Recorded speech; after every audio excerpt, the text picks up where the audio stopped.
Imagine returning to a place that once held the warmth of childhood but is now cloaked in silence, with secrets hidden in the shadows. Emily, a college student, finds herself in just that place when her grandmother falls ill, prompting her to return to the old family home, a sprawling Victorian manor on the outskirts of town. Growing up, she remembered her grandmother's house as a place of joy, the smell of cookies baking, and the laughter of shared stories. But now, everything feels different, colder and darker. The one thing that stands out the most in this eerie transformation: her granny's treasured doll collection. The collection lined the shelves and even occupied their own cabinets, each doll meticulously maintained, each face frozen in time. But something about them feels wrong, as if they are watching her, their glassy eyes following her every move. At first, Emily dismisses it as nerves. After all, it's only a house filled with memories. But the longer she stays, the more she realizes that these aren't ordinary dolls, and something beyond the doll's glassy eyes watches her as well. Emily arrives late at night, a mist settling around the old manor as her car crunches up the gravel drive. She steps out, her breath fogging in the cool air, and pushes open the door to the darkened house. The faint smell of her grandmother's lavender perfume lingers, but beneath it is something sour and strange. She flicks on the lights, half expecting her grandmother to emerge from the shadows with a warm hug. But silence is her only greeting. Walking through the house, Emily notices how much has changed. Dust has settled thickly over the once vibrant furniture, and the rooms echo with a strange emptiness. Her eyes fall on the shelf of dolls, their painted smiles and hauntingly wide eyes staring back at her. Emily's skin prickles, remembering how her grandmother always told her, "They protect this house. Each one is like family." The next day, Emily finds a journal hidden in her grandmother's bedroom. As she flips through the yellowed pages, she uncovers notes about each doll, their names, origins, and an unsettling phrase repeated every few pages: "Do not let them roam." Days pass, and strange occurrences begin. Emily starts to notice the dolls are not in the same position she last saw them. One morning, a doll that had been on a shelf in the living room is now in the hallway, its head cocked to the side, as if listening. Another time, she finds a doll at the foot of her bed, its tiny porcelain hand reaching toward her, as though it had tried to climb up during the night. A chilling discovery is made when Emily finds a collection of black and white photos. Each one is of a child, and each child is holding the same dolls that now occupy her grandmother's shelves. She turns to the last page of the journal, and there, scribbled hastily in trembling handwriting, are the words, "The dolls demand a soul." The house begins to feel oppressive, the shadows lengthening as if they have weight.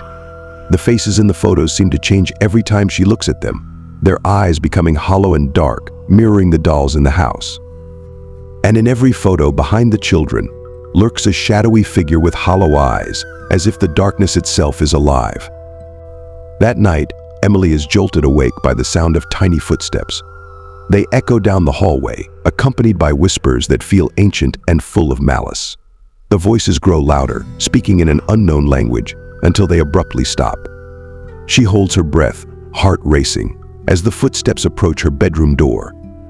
Suddenly, she sees it, a shadow, barely discernible in the faint moonlight streaming through the window, standing just beyond the door. Its outline is thin and gangling, its fingers long and twisted, like branches clawing out in desperation. Her pulse quickens as she realizes the shadow is not just standing there, it's looking directly at her. Emily tries to leave the house, but every attempt is thwarted. Doors jam inexplicably, windows refuse to open, and even her phone battery drains rapidly whenever she tries to call for help. The house seems alive, with a will of its own, trapping her within its walls. Emily plunges deeper into her grandmother's journals, searching for answers. She discovers a disturbing history. Her grandmother was part of an old coven that practiced rituals to bind spirits within objects. The dolls, she realizes, were vessels for the restless souls of children who had passed under tragic circumstances. But one doll, marked with a blood-red dress, was different. This doll, known only as the Keeper, held the spirit of something far darker. Her grandmother's writings reveal a chilling warning: the Keeper is the key to the shadows. It must not be freed. Emily looks up from the journal and realizes with horror that the red-dressed doll is no longer on the shelf. She hears laughter, a high-pitched, childlike giggle that echoes through the empty house, drawing closer and closer. Panicking, Emily retreats into a corner, clutching her grandmother's journal, the only anchor to reality she has left. Emily decides she has only one option: she must burn the doll collection and end whatever curse her grandmother's actions had unleashed. She gathers all the dolls, each one feeling heavier and colder than the last, and stacks them in the center of the living room. As she pours gasoline over them, she feels a pair of cold, invisible hands grip her wrist, stopping her from striking the match. The room fills with shadows, twisting and forming the shape of children, their faces sad and pleading, as though trapped in eternal torment. Behind them stands the keeper, its eyes glowing with malevolent glee. Emily screams, her voice lost in the cacophony of laughter and whispering. With all her strength, she breaks free from the invisible grip and lights the match. Flames burst forth, consuming the dolls as the spirits scream, their anguished cries filling the house.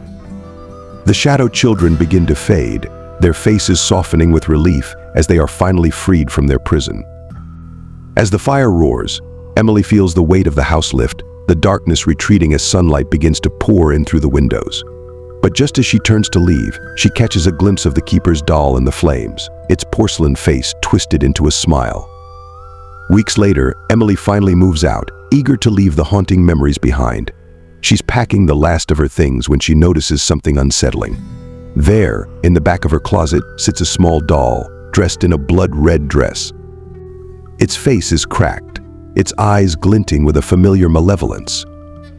The shadow behind the doll begins to grow, twisting and stretching, as Emily backs away in horror.